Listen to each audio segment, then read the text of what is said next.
BR న్యూస్కి స్వాగతం. SC, ST, BC, minority ప్రజా సంఘాల ఐక్యవేదిక కార్యక్రమంలో ముఖ్య అతిథిగా పాల్గొన్న రమాదేవి, హైందవ రాష్ట్ర అధ్యక్షులు మాట్లాడుతూ ఆంధ్రప్రదేశ్లో 2024 సార్వత్రిక ఎన్నికల్లో టీడీపీ అధికారంలోకి వచ్చిన నేపథ్యంలో టీడీపీకి ఓటు వేయని వ్యక్తులపై కొంతమంది రాజకీయ కక్ష ధోరణి దాడులు, కామంతో గంజాయి, మద్యం మత్తులో పసిపిల్లలపై, మహిళలపై అత్యాచారాలు, హత్యలు అనేక సంఘటనలు జరుగుతున్నవి.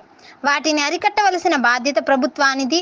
ఆ సంఘటనలు నిష్పక్షపాతంగా సాటి ప్రభుత్వం దృష్టికి తీసుకువెళ్లవలసిన బాధ్యత మీడియాది, ప్రజాస్వామికవాదులది. ఆ విధంగా ప్రజల మానాలను కాపాడాల్సిన మీడియాలు దేవాదాయ శాఖ జాయింట్ కమిషనర్ గిరిజన మహిళ శాంతిపై విషపు రాతలు రాస్తూ స్త్రీ జాతి ఆత్మగౌరవానికి భంగం కలిగిస్తూ కొన్ని మీడియా సంస్థలు రీజన మహిళా శాంతిని పడతగా చిత్రీకరిస్తూ తప్పుడు రాతలు రాస్తున్న వారిపై చర్యలు తీసుకోండి అంటూ రమాదేవి హైందవ రాష్ట్ర అధ్యక్షురాలు మాట్లాడారు. మరియు పి పద్మ ప్రగతిశీల మహిళా సంఘం రాష్ట్ర ప్రధాన కార్యదర్శి మాట్లాడారు.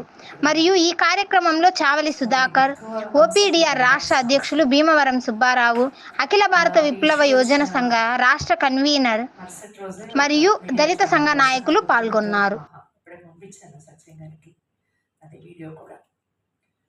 శాంతి విషయం మీరు మాట్లాడాలండి అని అడిగారు. అడిగినప్పుడు నేను చెప్పింది ఏమిటి అంటే, చాలా రాంగ్ థింగ్ జరుగుతోంది. మీరు దీన్ని మీడియాలో చర్చ పెట్టడమే తప్పు. నేను ఇది తప్పని చెప్పడానికి రమ్మంటే వస్తాను, లేకపోతే నాకు ఇది చెప్పాను. సో యాక్సెప్ట్ చేశారు. నేను అడ్వకేట్ రజని, బహుశా she maybe Janasena are TDP, నాకు కరెక్ట్గా ఐడియా లేదు. ఆమె నేను ఆ చర్చలో పాల్గొన్నాను. ఆమె కూడా ఖండించారు, నేను కూడా దాన్ని ఖండించాను. దాన్ని మీరు చూడొచ్చు. దీని మీద మీడియా మీద కూడా చర్యలు తీసుకోవడానికి అవకాశం ఉంది. మదన్ మోహన్ అనే వ్యక్తి నా భార్య ఎవరికి కన్నది అని అడిగే హక్కు ఉందా మదన్ మోహన్కి? కానీ ఏ మగవాడికైనా తన భార్యనైనా సరే ఈ బిడ్డని ఎవరికి కన్నావు అనే హక్కు చట్టంలో లేదు మిత్రులారా. కానీ మన సమాజంలో ఇది చాలా పెద్ద ఎత్తున కొనసాగుతుంది, చాలా పెద్ద ఎత్తున. అందుకని వాళ్ళు చాలా మంది కన్ఫ్యూజ్ అవుతున్నారు. ఈ విషయం మాట్లాడటంలో తప్పులేదు అనుకుంటున్నారు. దాన్ని సమర్థిస్తూ కొంతమంది చర్చలు చేశారు. మీరు పేర్కొన్నట్లు ప్రధానంగా 3 ఛానల్స్ దీని మీద చర్చలు చేశారు.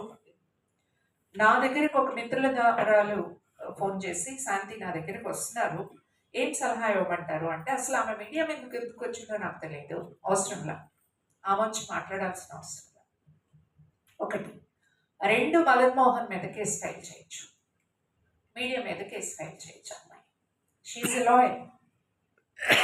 సో మన ఐపీసీలో ఒక సెక్షన్ ఏమున్నది అంటే, భార్యతో ఎవరైనా పరపురుషుడు, భర్త కాని పురుషుడు సంబంధం పెట్టుకుంటే ఆ పురుషుడి మీద కేసు ఫైల్ చేసే హక్కు భర్తకు ఉండేది. సుప్రీంకోర్టు ఇది అన్కాన్స్టిట్యూషనల్, రాజ్యాంగ విరుద్ధమైంది, సమాన హక్కులకు విరుద్ధమైంది, వ్యక్తిగత స్వేచ్ఛకి విరుద్ధమైంది, ఫండమెంటల్ సూత్రాలకి విరుద్ధమైంది. భార్య ఎవరితోనైనా వేరే పురుషుడితో సంబంధం పెట్టుకున్నా భర్త ఆమె మీద కానీ అతని మీద కానీ క్రిమినల్ కేసు పెట్టే హక్కు లేదు. ఫస్ట్. రెండో విషయం ఏమిటి అని చెప్పేసి అంటే, అలాంటప్పుడు రెమెడీ ఏమిటి, పరిష్కారం ఏంటి? పరిష్కారం చట్టంలో ఏముంటుంది? ఒక అగ్రిమెంట్, నేను ఒక అగ్రిమెంట్కి వచ్చాను. అగ్రిమెంట్లో మీ ధర్మాలు ఇవి, నా ధర్మాలు ఇవి, మీ బాధ్యతలు ఇవి, నా బాధ్యతలు ఇవి, మీ హక్కులు ఇవి, నా హక్కులు ఇవి అని ఒక అగ్రిమెంట్కి వచ్చాను. అగ్రిమెంట్ని ఎదుటి పక్షం వైలేట్ చేసింది. నేను నీకు, నువ్వు నాకు భద్రాలమై ఉంటాము అన్ని విషయాల్లో. ఇది అగ్రిమెంట్. మ్యారేజ్ అనేది ఇట్స్ అన్ అగ్రిమెంట్. ఇదేమి పర్మనెంట్ కాదు అనే దానికి బ్రేక్ చేసుకున్నాం మనం. ఇండిపెండెన్స్ స్వాతంత్రోద్యమ ఆకాంక్షల్లో భాగంగా విడాకుల హక్కుని మన స్వాతంత్రోద్యమం ముందుకు తీసుకొచ్చింది. ఆర్ఎస్ఎస్ లాంటి శక్తులు ఏవైతే ఉన్నాయో, మతోన్మాద శక్తులు ఏవైతే ఉన్నాయో, సాంప్రదాయాల పేరిట తప్పుడు పద్ధతులను అనుసరించేటటువంటి వాళ్ళు ఎవరైతే ఉన్నారో, వీళ్ళు కుటుంబాలని కాపురాలను చెడగొట్టడానికి ఈ చట్టం తీసుకొస్తున్నారన్నారు. అలాంటి సందర్భాల్లో మహిళా సంఘాలు, స్వతంత్రోద్యమ నాయకులు అనేక మంది దాని చట్టం చెయ్యాలన్నారు. చట్టం వచ్చింది. ఆ చట్టాన్ని అక్కడో ఇక్కడో ఉపయోగించుకోగలిగే వాళ్ళు ఉపయోగించుకుంటున్నారు. ఈరోజు కూడా భార్య గాని భర్త గాని ఈ అగ్రిమెంట్కి బాధ్యులు కారు అనుకున్నప్పుడు విడాకులు వేసుకోవడమే పరిష్కారం.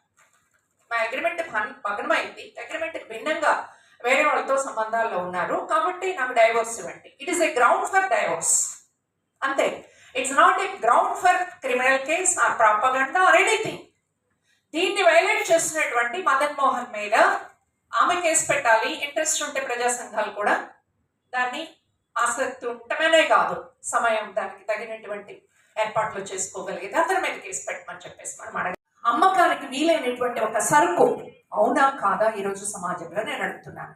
అది రాజకీయాల కోసం కావచ్చు, నీకు చేతనైతే దమ్ము ఉంటే అవినీతి చేస్తే అవినీతి మీద నువ్వు చర్యలు తీసుకో, కానీ దాని మీద చర్యలు తీసుకోకుండా నువ్వు ఒక ఉమెన్ పర్సనాలిటీని టార్గెట్ చేసుకొని బయట పెట్టడం ఎలా సబబు అనేది మేము అందరం ప్రశ్నించాం. అసెంబ్లీలో ఎన్నికైనటువంటి అసెంబ్లీ ఎమ్మెల్యే మాజీ ముఖ్యమంత్రి భార్యని టార్గెట్ చేసిన విషయం మీకు తెలుసు. పలానా వ్యక్తి ఎవరికి పుట్టారు అనే హక్కు ఎవరికి ఉందని మేము అడిగారు. నాకు ఇష్టమైన వాడితో కంటాను నేను, నా ఇష్టం. స్త్రీలకున్న హక్కు మాత్రమే కాదు మిత్రులారా, మనందరం గమనించాల్సింది ఇది ప్రకృతిలో ఏర్పాటు. ఇది ప్రకృతిలో ఏర్పాటు. నేను ఎవరికి కన్నాను, ఎవరికి కనాలి, ఎవరికి కనలేదు అనేటటువంటిది స్త్రీలకు సంబంధించిన విషయం తప్ప మరెవ్వరికీ సంబంధించిన విషయం కాదు. అంటే మీరు అశ్లీలతని ప్రచారం చేస్తున్నారా, లేకపోతే ఎవరితోనైనా తిరగొచ్చని ప్రచారం చేస్తున్నారా అని నన్ను అడగచ్చు. మిత్రులారా, సుప్రీంకోర్టు తీర్పు మీదనే మీడియా పెట్టినటువంటి హెడ్డింగ్స్ మీరు గుర్తు తెచ్చుకుంటే ఏం పెట్టారు? విచ్చలవిడి శృంగారానికి అనుమతించిన సుప్రీంకోర్టు అని చెప్పేసి చెప్పారు. మిత్రులారా, స్త్రీకి పరపురుషుడి మీద, స్త్రీ పరపురుషుడితో వెళితే ఆ మగవాడి మీద కేసు పెట్టే హక్కు మగవాడికి ఇచ్చింది ఈ ఐపీసీ. కానీ ఒక మగవాడు ఆ స్త్రీని పక్కన పెట్టి, ఇంట్లో ఉన్న భార్యను పక్కన పెట్టి ఇంకొకరితో వెళ్తే స్త్రీకి హక్కు లేదు మిత్రులారా, కేసు పెట్టే హక్కు. మీరు గుర్తించండి. ఎందుకని అంటే స్త్రీ పురుషుడు ఆసక్తిగా చూడబడుతుంది కాబట్టి. ఇప్పటికి కూడా ఈ కాన్సెప్ట్ నడుస్తుంది కాబట్టి స్త్రీల వ్యక్తిత్వాన్ని హననం చేస్తున్నారు, స్త్రీల మీద లైంగిక సంభాషణలు చేస్తున్నారు, లైంగికంగా నువ్వు ఎవరితో పడుకున్నా తప్పు లేదని ప్రచారం చేస్తున్నారు మిత్రులారా, ప్రచారం చేస్తున్నారు వాళ్ళ వ్యాపారం కోసం. జిఎస్టి సినిమా తీశాడు రామ్ గోపాల్ వర్మ, మీకు ఎంతమందికి తెలుసు నాకు తెలియదు. దాని మీద వ్యాఖ్యానించినందుకు దేవి లాంటితో వాళ్ళతో సహా ఏం చేశారు? వికృతమైన వ్యాఖ్యానాలు చేశారు. మేము కేసు పెట్టాం, ఆందోళన చేశాం. ఇంతవరకు రామ్ గోపాల్ వర్మ అరెస్ట్ కానీ లేకపోతే ఆ కేసు సంగతి కానీ లేదు. రామ్ గోపాల్ వర్మ కాదు, పైనుంచి కింద దాకా ఇట్స్ ఎ బిజినెస్ మిత్రులారా. టిఆర్పి రేటింగ్లు అంటారా, లేకపోతే ఆడవాళ్ళతో మాట్లాడితే, ఆడవాళ్ళ మీద లైంగిక సంభాషణ చేస్తే ఎక్కువ మంది చూస్తారని చెప్పేసి అనుకుంటారా? లేకపోతే రాజకీయాల్లో ఎవడిచ్చాడండి హక్కు? రోజా ఎవరితో పడుకుంది, లేకపోతే ఇంకొకరు ఎవరో షర్మిల ఎవరితో ఉంది, లేకపోతే పోలీసులు ఎవరితో ఉంది, లేకపోతే రమాదేవి ఎవరితో ఉంది, ఎవరికి ఇచ్చాడు ఈ హక్కు అని నేను అడుగుతున్నా. ఎవడు మాట్లాడటానికి ఉంది? ఇది రాజకీయాల కోసం ఉపయోగించుకోవడమో లేకపోతే ఇంకొక దానికి ఉపయోగించుకోవడం మాత్రమే కాదు మిత్రులారా. దురదృష్టవశాత్తు ఏంటంటే పై వర్గాల యొక్క ఒక దోపిడీకి చెందినటువంటి సంస్కృతి ఏదైతే